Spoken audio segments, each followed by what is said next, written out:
Okay, team, welcome back to another week of Scratch Online. Today we're going to look at lists, which are one of the most difficult parts of Scratch. It is a variable, a list is a variable, but there are lots of really unintuitive features about lists that get carried along in different types of coding languages like Python or C++, where you use arrays and sets and dictionaries and all sorts of variations of lists. And getting started with lists in Scratch is a really important stepping stone to getting into these harder arrays using these typing-based languages.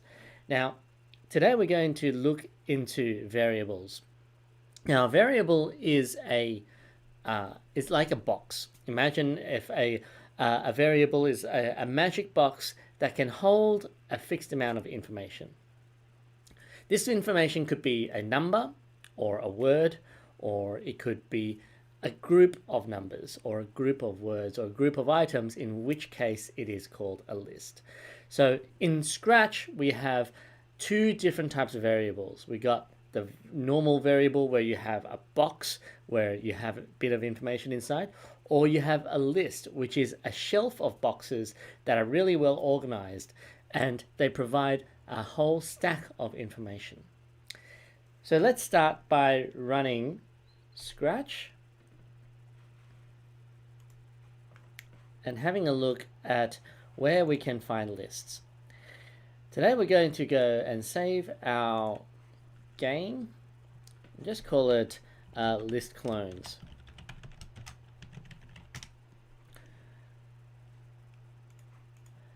Just going to call mine list clones. And here inside the variables tab, we have some options to create a variable, which is very common. But then down the bottom here we have making a list. So let's make a list of my favorite characters, okay, or my best friends. Let's say I make a list. I'm gonna name this list my friends and make it accessible for all sprites. After you've created a list, you'll notice all these new blocks get made available. So add thing to this list is going to populate our list, which is our shelf of information, with this thing. This thing can be a word or a number. We can also delete one of my friends, which is to delete one item of that list. Okay, let's try and see how this might work. Okay, try to see how this might work. Let's go into our backdrops. We're going to create an event when our flag is clicked. And then I'm going to add a thing to my list. I'm going to put in Nathan. When I click on the flag, it's going to add Nathan onto the list. And then you're going to see it here get populated on my list on the top right corner here. So I press go, and then Nathan gets populated onto my list. I press it again, and then multiple Nathans get put in there. Okay, I can also delete from the list on my screen. What if I want to delete an item from my list, delete one of my friends? What's going to happen? I press the flag, and actually what happens is that it adds Nathan and then deletes him straight away. That's because when you delete this item, you don't delete Nathan as in the item called Nathan. It deletes the first item of my friends list. So that's the first thing to notice, is that when you're trying to delete something using this delete my friends, it's going to delete the first item on my list. And let's prove that, okay? Let's create Nathan, Tommy, and let's say Jared.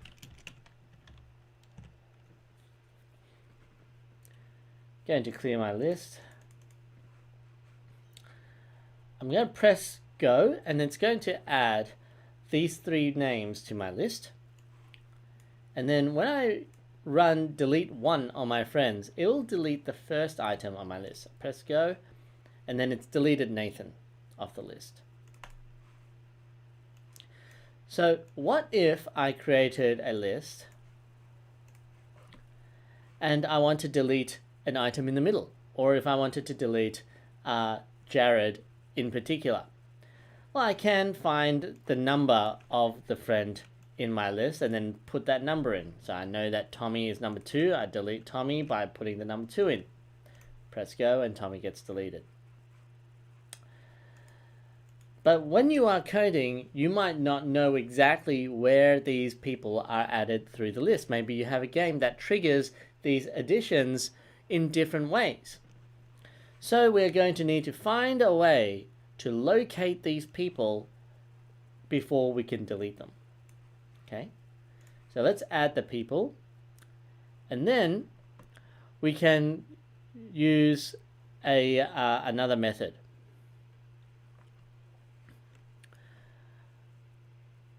I can find the item number of the thing in my list. Let's say I wanted to delete Tommy, who's number 2 on the list, but I don't know it's number 2 because maybe I've been adding Tommy or Jared from these different people on these lists, and I don't know what order they've been added in. But I just know that I need to delete this one person, Jared, okay? So here I'm going to find the item number of Jared in my friends list, and then I can delete that number from my list. So now, if I delete the item number of Jared, and that's the item number of my friends, and then I press run, it'll seek out Jared and then delete it. And that's really useful to know because sometimes with these blocks, it's not clear what you are capable of doing. Let's have a look at some other interesting blocks, okay? You can delete all of my friends and then remove everything from the list altogether. You can insert thing at a number of my friends. So what's that going to do? If I create the list, press go flag, I can see that I've got these 3 names, and let's say I want to add a 4th person into my list. I'm going to but I want to add him to the second name. I want to replace Tommy. Not replace Tommy, add it into the second position and then shift everyone else down. I can go insert and then put here, say Andrew, at number 2. Whoops, number 2 of my friends list. And then when I press, I'm just going to remove that so I don't want to keep adding clones. I press the flag, and then all of a sudden I've got Andrew coming in at 2nd place now. Okay. What if I wanted to delete the last item on my list? Well, I can do the same thing as I did before and seek out the number, or I can just simply use this, the length of my friends. So this will become the number of items inside my list. This number changes. So if there are 4 people in my list, like I have now, then I can say delete, whoops, what number? Delete the length of my list. And then when I delete that, that's going to delete the 4th number of my list because I've only got 4 people on my list. So this essentially makes it so that I can delete the last item of my list. Really useful. So lists are really interesting and really important to use. But let's say now I want to do something with the list. I've got a list now of my friends, 3 people. I want to create clones of these people in my list. what I can do is I can loop through the list. I can iterate through the list. And in order to do that, I need to use a repeat loop. So repeat how many times? I'm going to repeat the number of times the length of my list. So for each of my friends, I'm going to repeat this once and create a clone to represent my friend. So repeat how many times? Repeat the length of my friends. And for each of my friends, I'm going to create a clone of my friend.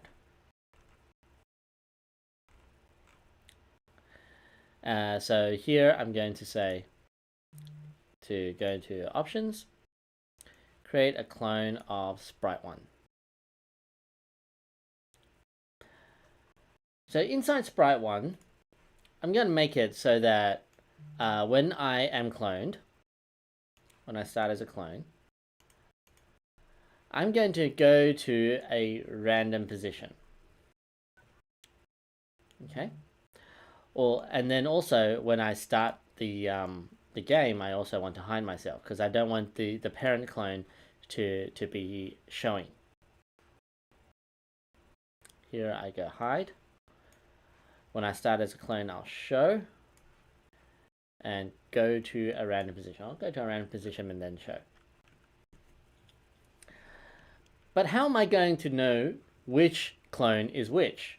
I want all my clones to be their own personality, right? Because I have given all my clones names. I want to make it so that when I click on my clone, it tells me that clone's name. So I'm going to create a variable. I'm going to create a variable called my name and make it for this sprite only. That way, every clone has their own name.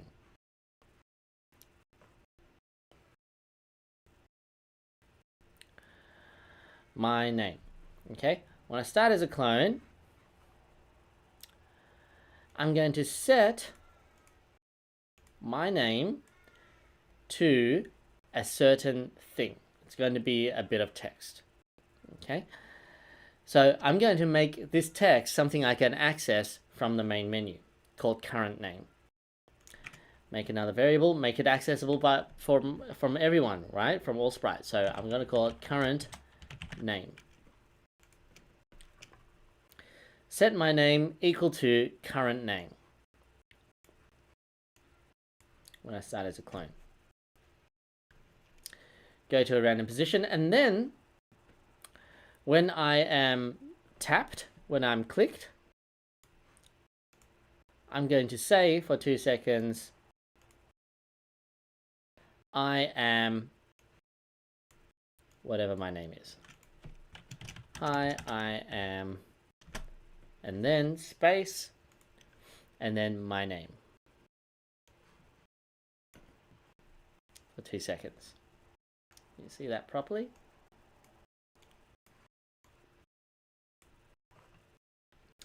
But now I need to actually set the name. So I go back into my backdrop. So for each loop, before I create the clone, I need to set the current name to be equal to whatever the name is in my list.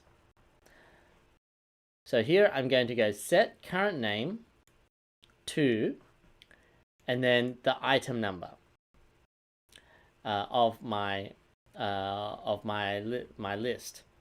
But I don't know what item number I am at, right? Because I'm just repeating a whole set of times. So I need to create another variable.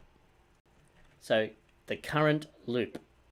Make another variable called the current loop.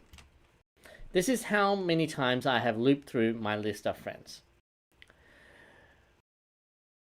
When I start the game, the current loop is set to 0. But then every time I loop through my list of friends, I'm going to change the current loop by 1. And then set the current name to the first item inside my list of names. So So go down here. So, and then it's item number 1 of my friends.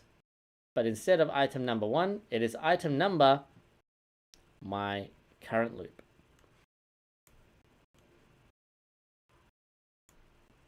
Okay.